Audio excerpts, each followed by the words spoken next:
গত পর্বে আমরা দেখেছিলাম জিনজে আর তিরান একটা অ্যাডের শ্যুট করছিল, আর অ্যাডের শ্যুট করা শেষ হলে ওরা একটা হোটেলে চলে যায়। আর হোটেলে ওদের থাকার জন্য একটাই বেড অ্যারেঞ্জ করা হয়েছিল, যেটা কিনা তিরান আগে গিয়ে দখল করে নেয় আর জিনজেইকে অন্য কোথাও গিয়ে থাকতে বলে। তখন জিনজেই বলে, এটা আমার রুম, আর আশেপাশে থাকার জন্য অন্য কোনো বেড নেই, কাজেই আমি এখানেই থাকব। তবে হ্যাঁ, তুমি যদি চাও তাহলে তুমি আমার সাথে এখানে থাকতে পারো। এটা শুনে তিরান রেগে গিয়ে একটা বালিশ নিয়ে রুম থেকে বেরিয়ে যেতে গেলে জিনজেই বলে, বালিশটা দিয়ে যাও, ওটাও কিন্তু আমার। এটা শুনে তিরান তো আরও রেগে যায়, আর জিনজেইকে বালিশটা দিয়ে বেলকুনিতে একটা চেয়ারে থাকার জন্য চলে আসে। তখন জিনজেইও তিরানের কাছে এসে ওকে আরও রাগানোর জন্য বলে, এই হোটেলটা না ভীষণ সুন্দর, আর বেডটাও বেশ আরামদায়ক, কিন্তু তুমি তো আর বেডে গিয়ে শুতে পারবে না, তোমাকে তো এই বেলকুনিতেই ঘুমাতে হবে। এটা শুনে তিরান রেগে গিয়ে বলে, আমার কাছে এই বেলকুনিই সুন্দর, আর এখানে থাকতে আমার কোনো অসুবিধা হবে না। তখন জিনজেই বলে, ঠিক আছে, তাহলে তুমি এখানেই থাকো, আর আমি বরং ভেতরে গিয়ে ঘুমিয়ে পড়ি। এই বলে সেখান থেকে চলে যায়। অপরদিকে চিয়ান তিফানের টাকা ফেরত দিতে যায়, তবে তিফান সেটা রাখে না, বরং ওকে সেখান থেকে তাড়িয়ে দেয়।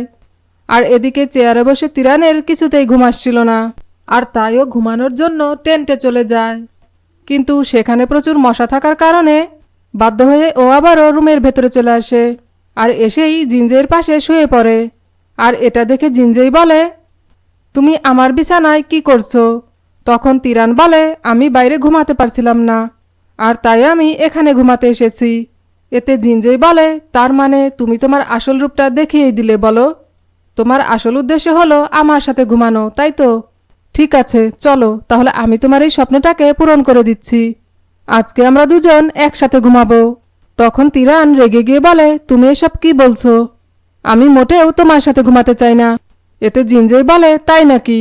তাহলে তুমি এখান থেকে চলে যাও। তখন তিরান বলে, আমি এখান থেকে কোথাও যাব না, তুমিই বরং এখান থেকে চলে যাও। এই বলে কম্বল গায়ে দিয়ে শুয়ে পড়ে। এতে জিনজেই রেগে গিয়ে বলে, তুমি কি এখান থেকে যাবে নাকি যাবে না, সত্যি করে বলো। তখন তিরান বলে, না। এতে জিনজেই ওর পায়ের মোজা খুলে তিরানের মুখের সামনে ধরে, যার ফলে ওদের দুজনের মধ্যে আরও ঝগড়া লেগে যায়। কিন্তু তারপরও তিরান সেখান থেকে কিছুতেই যেতে চায় না। তখন দুষ্টু জিনজেই তিরানকে তাড়ানোর জন্য ওর প্যান্ট খুলে ফেলে, যেটা দেখে তিরান ভয় পেয়ে দৌড়ে রুম থেকে বেরিয়ে যায়। আর জিনজেই ওর সেই দুষ্টু প্ল্যানে সফল হয়ে পুরো বিছানায় একাই আরাম করে ঘুমিয়ে পড়ে। এরপর পরের দিন একটা জুয়েলারি কোম্পানির তরফ থেকে ওদের জন্য কিছু ফটোশ্যুট ছিল, এবং ওদেরকে একসাথে আরও কিছু অ্যাডেরও শ্যুট করতে হয়। আর ওদের শ্যুট শেষ হয়ে গেলে একটি মেয়ে ওদেরকে চা দিতে এসে তিরানকে বলে, আপনাকে অ্যাডের জন্য যে সকল জুয়েলারি দেওয়া হয়েছে সেগুলো আপনি গুছিয়ে রাখুন, আমি একটু পরে এসে সেগুলো নিয়ে যাব। আর এতে তিরান যখন জুয়েলারিগুলো গুছাতে থাকে তখনও তার মধ্যে থেকে একটি রিং খুঁজে পায় না, যেটা দেখে তিরান ভীষণ চিন্তায় পড়ে যায়, কারণ ওই রিংটা অনেক দামি ছিল। আর তাইও রিংটা খুঁজতে রুম থেকে বেরিয়ে যায়, আর বাইরে এসে রিংটা খুঁজতে থাকে, কিন্তু ও সেটা খুঁজে পায় না। আর তাইও ইন্টারনেটে সার্চ দিয়ে রিংটার প্রাইস দেখে মনে মনে বলে, আমি তো সারা জীবনেও এর মূল্য পরিশোধ করতে পারবো না। আর এদিকে জিনজেই ফোনে রিং হারানোর বিষয়টি তিফানকে জানায়। এতে তিফান বলে, রিংটা হারিয়ে গেছে মানে? যে করে হোক তুমি ওটাকে খুঁজে বের করো। তখন জিনজেই বলে, সামান্য একটা রিংয়ের জন্য এত টেনশন করার কিছুই নেই, আমি ওটার মূল্য পরিশোধ করে দেব।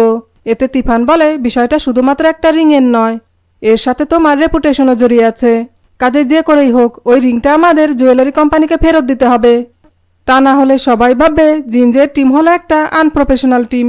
তখন জিনজেই বলে, তাতে আমার কিছুই যায় আসে না, এই বলে ফোন কেটে দেয়। আর তিরানের কাছে গিয়ে ওকে বলে, তোমাকে রিংটা খুঁজতে হবে না, আমি বিষয়টা ম্যানেজ করে নেব, তুমি এখন আমার সাথে চলো। এই বলে তিরানের হাত ধরলে তিরান ওর হাতটা ছাড়িয়ে নিয়ে বলে, আমি ওই রিংটা খুঁজে না পাওয়া পর্যন্ত এখান থেকে কোথাও যাব না। এটা শুনে জিনজেই বলে, ঠিক আছে, তাহলে তুমি এখানে বসে রিং খুঁজতে থাকো। এই বলে সেখান থেকে চলে যায়। আর তিরান সব জায়গায় ওই রিংটা খুঁজতে থাকে, আর এভাবেই রাত হয়ে যায়। আর এদিকে এত রাত হওয়া সত্ত্বেও তিরান এখনো ফিরে আসেনি বলে জিনজের ওকে নিয়ে ভীষণ চিন্তা হয়, আর তিরানের জন্য অপেক্ষা করতে করতে ঘুমিয়ে পড়ে। এরপর পরের দিন সকালে জিনজে দেখে যে তিরান এখনো সেই জায়গায় রিংটা খুঁজে বেড়াচ্ছে, যেটা দেখে জিনজের তিরানের জন্য একটু খারাপ লাগে। আর তাইও তিরানের কাছে এসে ওকে মিথ্যে করে বলে, আরে এটা তো একটা নকল রিং ছিল, তুমি না শুধু শুধু টেনশন করছো। এতে তিরান বলে, তুমি কি সত্যি কথা বলছো? তখন জিনজেই বলে, আমি তোমাকে মিথ্যে কথা কেন বলতে যাব? এটা শুনে তিরান রেগে গিয়ে বলে, এই কথাটা তুমি আমাকে আগে কেন বলনি? তাহলে তো আর রাত জেগে আমাকে এত কষ্ট করতে হতো না। এতে জিনজেই বলে, আচ্ছা ঠিক আছে, আর রাগ করতে হবে না। এই বলে তিরানের হাত ধরে ওকে সেখান থেকে নিয়ে যায়। এরপর ওরা দুজন একটা হর্স রাইডিং এর ফটোশুট করতে যায়। আর জিনজেই যখনই ঘোড়ার পিঠে ওঠে তখন ঘোড়াটি ফটো তুলতে না দিয়েই দৌড়াতে থাকে। আর এতে তিরান এসে ঘোড়াটিকে থামিয়ে দেয়, যেটা দেখে জিনজেই অনেক খুশি হয়ে যায়। আর তারপরও তিরানকে ধন্যবাদ জানিয়ে জিজ্ঞেস করে, তুমি এটা কিভাবে করলে? তখন তিরান বলে, এ সব কিছু আমাকে আমার বাবা শিখিয়েছিল। ছোটবেলায় আমি আমার বাবার সাথে অনেক হর্স রাইডিং করতাম। এরপর তিরান কোথাও একটা যেতে চাইলে জিনজেই ওর হাত টেনে ধরে আর বলে, এত রাতে তুমি সেজে গুজে কোথায় যাচ্ছ? এতে তিরান বলে, সেটা তোমার জানার বিষয় না। তখন জিনজেই বলে, অবশ্যই এটা আমার জানার বিষয়, কারণ আমরা এখানে মজা করতে না বরং কাজ করতে এসেছি।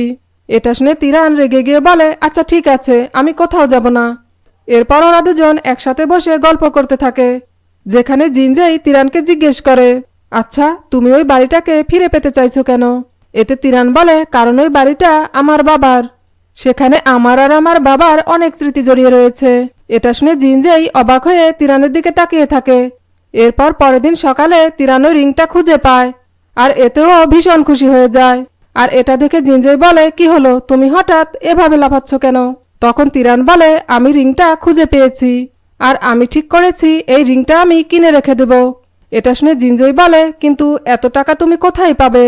তখন তিরান বলে, আরে রিংটা তো নকল, আর তাই এটা কিনতে খুব বেশি টাকা লাগবে না। এতে জিনজেই বলে, হতে পারে রিংটা নকল, তবুও ওটা আমাদের স্পন্সরকে ফেরত দিতে হবে। যেটা শুনে তিরানের মনটা ভীষণ খারাপ হয়ে যায়, আরও রিংটা জিনজেইকে দিয়ে দেয়। আর এটা দেখে তিরানের জন্য জিনজেইয়ের ভীষণ খারাপ লাগে, আর তাইও তিরানকে বলে, তুমি ঠিকই বলেছ, এটা তো একটা নকল রিং, তাই তুমি বরং এটাকে তোমার কাছেই রেখে দাও। আসলে কিন্তু রিংটা সত্যি সত্যি অরিজিনাল ছিল। আর তাই জিনজেই নিজেই রিংটার পেমেন্ট করে দেয়। আর তারপর ওদের হানিমুন ট্রিপ শেষ করে ওরা বাড়ি ফিরে আসে। আর বাড়ি ফিরেই তিরান পিয়ানো বাজানোর চেষ্টা করতে থাকে।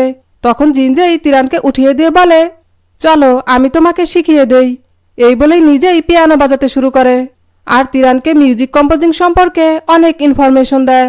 ভিডিওটি যদি আপনাদের ভালো লেগে থাকে তাহলে এর পরের পর্বগুলো দেখার জন্য চ্যানেলটি লাইক, শেয়ার, কমেন্টস এবং সাবস্ক্রাইব করবেন।